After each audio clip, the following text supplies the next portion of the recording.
మాజీ ఉప ముఖ్యమంత్రి నారాయణస్వామి తిరుపతి ప్రెస్ క్లబ్లో మీడియా సమావేశంలో మాట్లాడారు. ఆ విశేషాలను ఇప్పుడు చూద్దాం. మంత్రిగా 5 సంవత్సరాలు పనిచేసినప్పుడు నాకు ఏమీ తెలియదు, అదంతా పైవాళ్ళు చేశారు, పైవాళ్ళకి తెలిసిందని నేను ఎక్కడా కూడా మాట్లాడలేదు. ఎందుకంటే నేను ఒక బాధ్యత కలిగినటువంటి మంత్రిగా పనిచేశాను. వాళ్ళు నాతో సహకరించి వాళ్ళు కూడా ఏమి ఇబ్బంది పెట్టకుండా మాట్లాడటం జరిగింది. కానీ లోతుగా కూడా వాళ్ళు ప్రశ్నలు వేశారు. కొంత నాకు ఇబ్బందికరమైన ప్రశ్నలు అనేది నేను అనుకోలేదు కాబట్టి వాళ్ళు వేసిన దానికంతా కూడా నేను జవాబు చెప్పడం జరిగింది. కానీ నిన్నటి నుంచి ఎందుకో ఇక్కడ దళితుడు అని చెప్పటంలే. నేను ఒక మంత్రిగా పనిచేస్తా. మంత్రి అన్నప్పుడు రాష్ట్రానికంతా కూడా మంత్రిగా కాకుండా ఉప ముఖ్యమంత్రిగా పనిచేస్తాను. నేను అందరూ మనిషిగా అనుకున్నాను.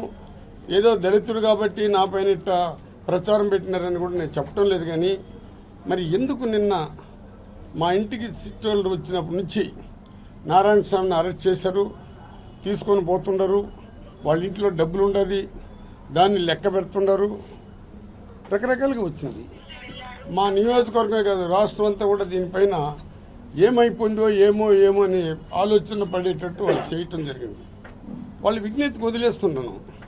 నేను ఏ రోజు కూడా ప్రశ్నల్ని అనవసరంగా మాట్లాడి మరి ఇంత కసి, ఇంత కార్పణాలు, ఇంత ద్వేషం, ఇంత పగ ఎందుకు వచ్చిందో అంటే ఆ మీడియా పేర్లు చెప్తే, ప్రెస్ వాళ్ళ పేర్లు చెప్తే మళ్ళీ ప్రెస్ వాళ్ళందరూ ఒకటి అయిపోతారు. నువ్వు ప్రెస్ వాళ్ళు తిట్టినా అంటారు. ఎంత బాధ వేస్తున్నదంటే నేను సమితి ప్రెసిడెంట్గా పనిచేస్తా 5 సంవత్సరాలు. నా పరిపాలన ఎట్లుందో 1981లో రామారావు కూడా మళ్ళీ 84లో వచ్చారు.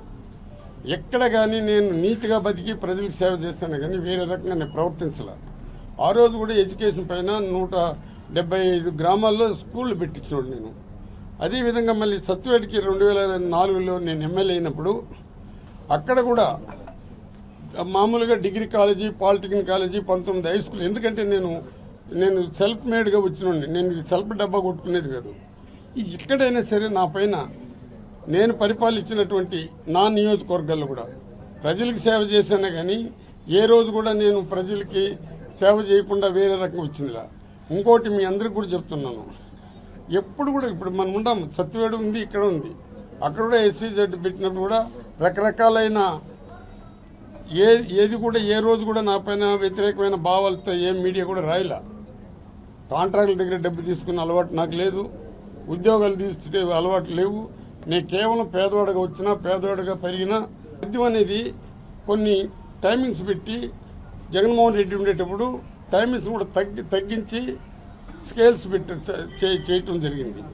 అదే చంద్రబాబు నాయుడు గారు ఉండేటప్పుడు ఎక్కువ చేశారు. ఈరోజు పరిస్థితి మళ్ళీ దాదాపు ఒక కొల్లాగుంట ఎత్తుకుంటే కూడా ఇప్పుడు ఈ ప్రభుత్వంలో కూడా ఎవరు ఈ షాపులు ఎవరు రన్ చేస్తున్నారు? ప్రభుత్వం చేస్తున్నదా, గవర్నమెంట్ చేస్తున్నదా? ఒకసారి మీరు ఆలోచించండి. ఈరోజు బెల్ట్ షాపులు ఒక కొల్లాగుంటలోనే 6 బెల్ట్ షాపులు, 2 మద్యం షాపులు వస్తున్నది.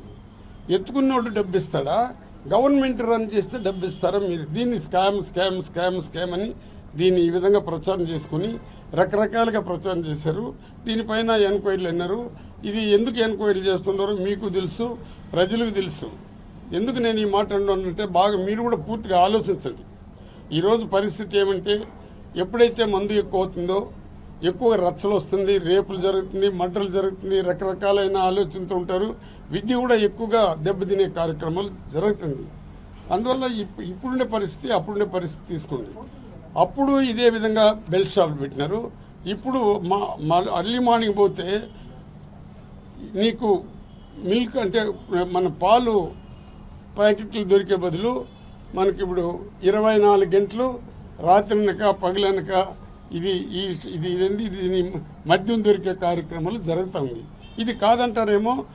నా పైన పెట్టిన ఎల్లో మీడియా వాళ్ళకే చెప్తున్నాను, ఎందుకు ఈ విధంగా చేస్తున్నారు అంటే ఇది కూడా ప్రెస్ వాళ్ళంతా మళ్ళీ ఓటైపోయి నువ్వేమో మాట్లాడినావు, నువ్వు ప్రెస్ తిట్టినావు, వాటి తిట్టినావు, మీరే స్టార్ట్ చేస్తారు.